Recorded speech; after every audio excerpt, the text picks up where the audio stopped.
আসসালামু আলাইকুম ফ্রেন্ডস, আমি জামান জোয়ারদার। আজকে আমরা আমি ব্যাচেলার। তো গরুর গোশত নিয়ে এসেছি 620 টাকা কেজি। আপনারা বলেন যে আমরা গেলে শুধু হাড় দেয়, তেল দেয়। দেখেন আমি কত সুন্দর গোশত নিয়ে এসেছি, আপনারা দেখতে পাচ্ছেন। এই গোশতটা আমি আজকে রান্না করবো, যেহেতু দুপুরে খেতে হবে। এই জন্য আমি প্রথমেই এটা একটু ধুয়ে নিচ্ছি। আপনাদের দেখার চেষ্টা করছি যে আসলে গরুর গোশত রান্না করতে পারি কি না।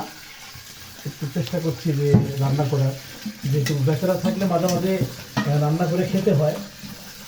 প্রথমে আমি গরু গোশতটা সুন্দর করে ধুয়ে নিচ্ছি। আমি রাখতে জানি, কেউ এসে আবার বলেন না যে আমার চুল বেঁধে দাও। আসলে আমি চুল বাঁধতে পারি না। প্রেশার কুকারের ভিতরে উঠে গেছি। পেঁয়াজ কেটে নিয়েছি, রসুন, কাঁচামরিচ এবং শুকনো মরিচ আমরা সবগুলাই অলরেডি দিয়ে দিলাম। কি জানি না কেমন হবে, আশা করছি ভালো হবে।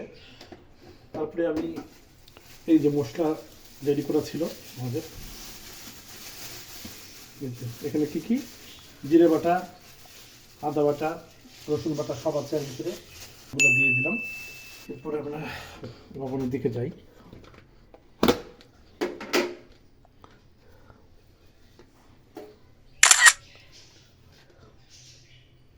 পরিমাণ মতো লবণ দিয়ে নিলাম।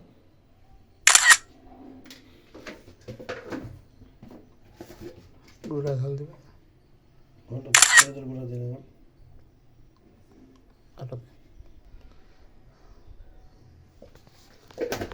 নেক্সট আমরা এখন এই যে শুকনো ঝালের গুঁড়া দেব, দুটো তেজপাতা দেবো আমরা।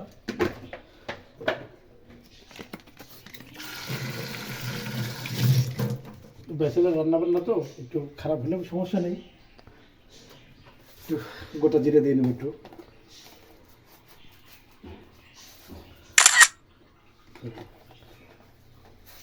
একটু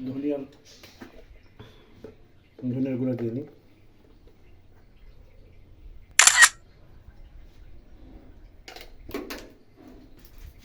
এবার আমরা মশলার দিকে যাই।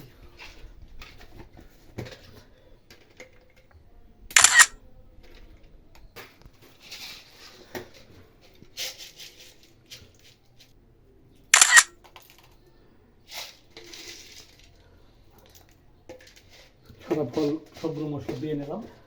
এখন আমাদের তেলের পালা। পরিমাণ মতো তেল দিয়ে নিলাম। এটা জাস্ট আমরা একটু এখন মাখিয়ে নেব। আমরা যে হলুদও আছে আমার সহযোগিতা করছে, নাম না বলি।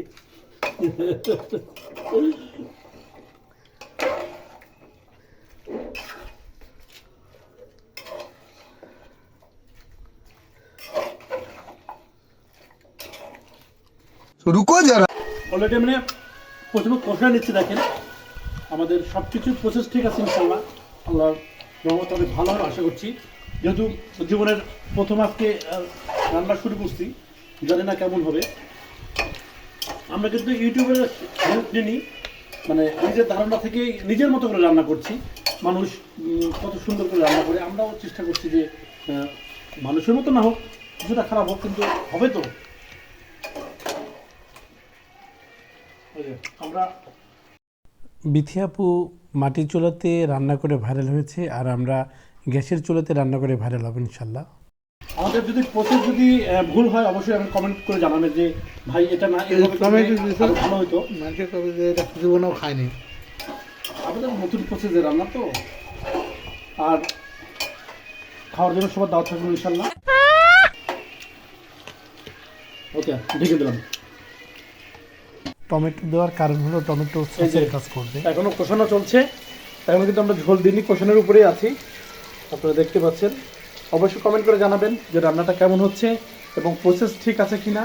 আর যদি কোনো ভুল থাকে অবশ্যই সংশোধন করে দিবেন আশা করছি। দিয়ে দিয়েছি।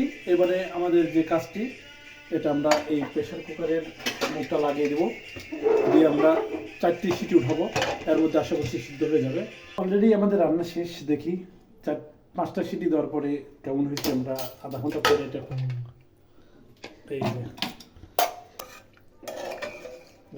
এই যে কালাভুনার যে হোটেল থেকে আমরা যে খাই তার চেয়ে কি খারাপ হয়েছে দেখেন। কালা বোনা খাও কা কালা ভুনা খাই আর ঝোলালাই খাই কতদিন হয়েছে নাকি বলেন। সবজিটাও করেছিলাম অনেকগুলো রকম এখানে সবজি আছে আপনারা দেখতে পাচ্ছেন।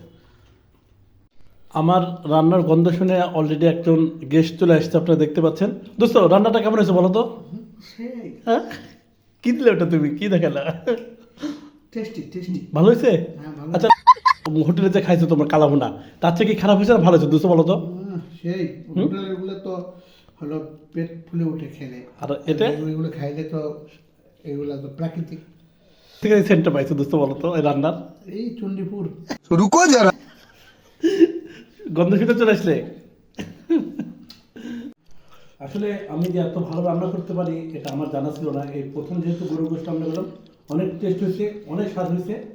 আসলে কিসের হোটেল কিসের কি নিজের হাতে রান্না অনেক টেস্ট।